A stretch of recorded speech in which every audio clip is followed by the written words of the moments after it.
Hello everyone, कैसे हैं आप सब। उम्मीद करता हूँ आप सब अच्छे होंगे। दोस्तों, अगर अभी तक आपने हमारा चैनल सब्सक्राइब नहीं किया है तो प्लीज़ सब्सक्राइब कर लीजिए, और अगर आपने हमारा चैनल सब्सक्राइब कर लिया तो उसके लिए थैंक यू। दोस्तों, आज हम एक नया टॉपिक पढ़ेंगे जो कि है स्टोमेटाइटिस। तो सबसे पहले हम जानते हैं ये स्टोमेटाइटिस होता क्या है। तो दोस्तों, ये माउथ का इन्फ्लामेशन होता है। हमारे माउथ के जो म्यूकस मेम्ब्रेन होती है, जो माउथ की इनर लाइनिंग होती है म्यूकस मेम्ब्रेन की, उसमें इन्फ्लामेशन हो जाता है, सोल हो जाता है, यानी कि घाव बन जाता है। जो कि हमारी चिक्स में, जो हमारी चिक्स होती है माउथ की, उसमें हो जाता है गम्स, जो हमारी मसूड़े होते हैं उसमें हो जाता है इनसाइड द लिप्स, मतलब लिप्स के पीछे। जैसे इस डायग्राम में आप देख सकते हैं कि लिप्स के पीछे हो जाती है। ऑन द टंग, हमारे टंग के ऊपर भी ये इन्फ्लामेशन हो जाता है, सोल हो जाता है, जो कि बहुत पेन करता है ड्यूरिंग सोलोइंग। जब भी हम कुछ खाते हैं, ईटिंग करते हैं, ड्रिंक लेते हैं तो बहुत पेनफुल होता है दोस्तों। अब आइए इसके कॉजेज़ को देखते हैं या इटियोलॉजी को देखते हैं। तो इसका मेन कॉज है, मोस्ट कॉमन कॉमन कॉज है इसका हर्पेक्स वायरस। हर्पेक्स वायरस एक वायरस है जो कि माउथ में इन्फ्लामेशन कॉज करता है दोस्तों।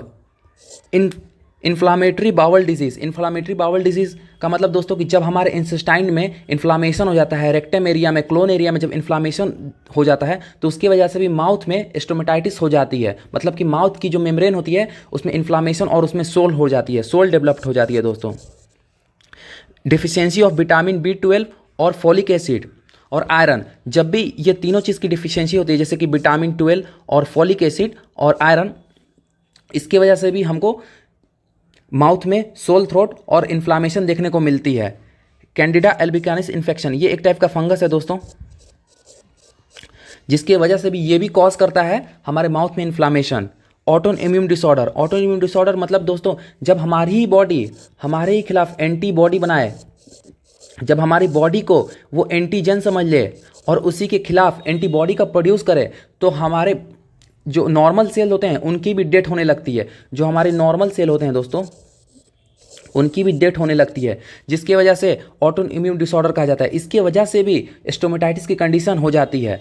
Small injury due to dentures, जो हमारी नकली दांत होती हैं, ओल्डर पर्सन की जब सारी दांत सेट हो जाती हैं, यानी कि जब टूट जाती हैं, झड़ जाती हैं, तो जो डेंचर्स लगाते हैं और उस डेंचर से जब हम ईट करते हैं, जब हम कोई चीज़ ईटिंग करते हैं या ड्रिंक करते हैं, तो उसकी वजह से हमारे जो गम्स होते हैं वो छिल जाते हैं या उनमें अल्सर का फॉर्मेशन हो जाता है, उसमें इन्फ्लामेशन हो जाता है। या आप भी दोस्तों कभी खाना खाते हैं और बहुत जल्दी जल्दी हम किसी खाने को च्युइंग करते हैं, चबाते हैं, तो उसकी वजह से जो भी हमारे इनर लाइनिंग होती है म्यूकस मेम्ब्रेन की माउथ की, वो छिल जाती है। उसमें कुछ दिन बाद इन्फ्लामेशन हो जाता है, सोल हो जाता है, घाव हो जाता है, जो कि बहुत पेन करता है कुछ दिन बाद। अब आइए हम इसके रिस्क फैक्टर को देखते हैं। तो सबसे पहला रिस्क फैक्टर है स्मोकिंग।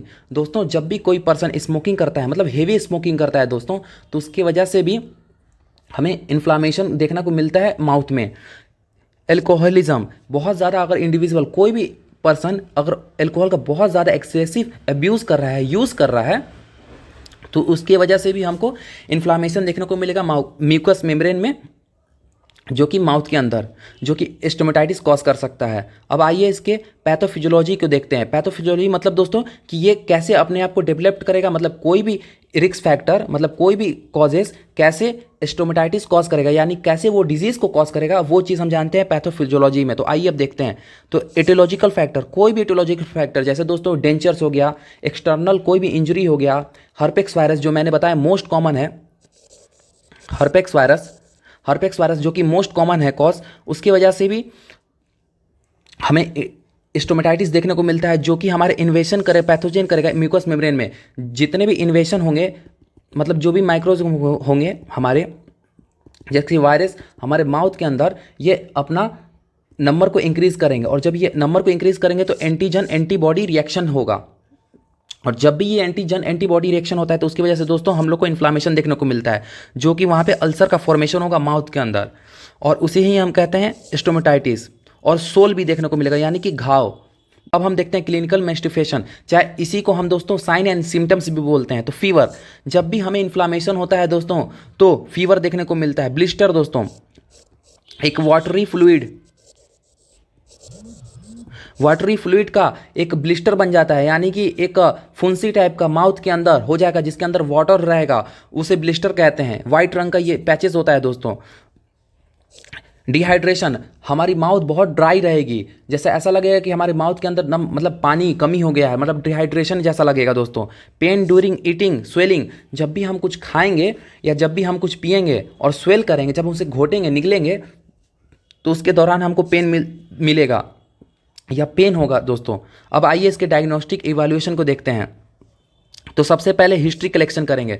तो कोई भी अगर हमसे इंडिविजुअल आता है या इंडिविजुअल जिसको स्टोमेटाइटिस हो गया, तो उससे पहले हम लोग पास्ट और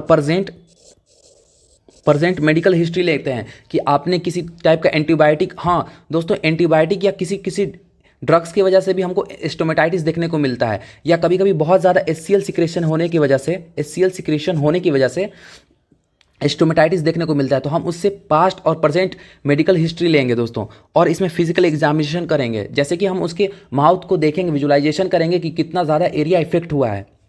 अब आइए दोस्तों इसकी मैनेजमेंट को देखते हैं। तो मैनेजमेंट में सबसे पहले मेडिकल मैनेजमेंट देखेंगे हम लोग, और उसमें देखेंगे एंटी वायरल ड्रग, जैसे कि अगर हर्पेस वायरस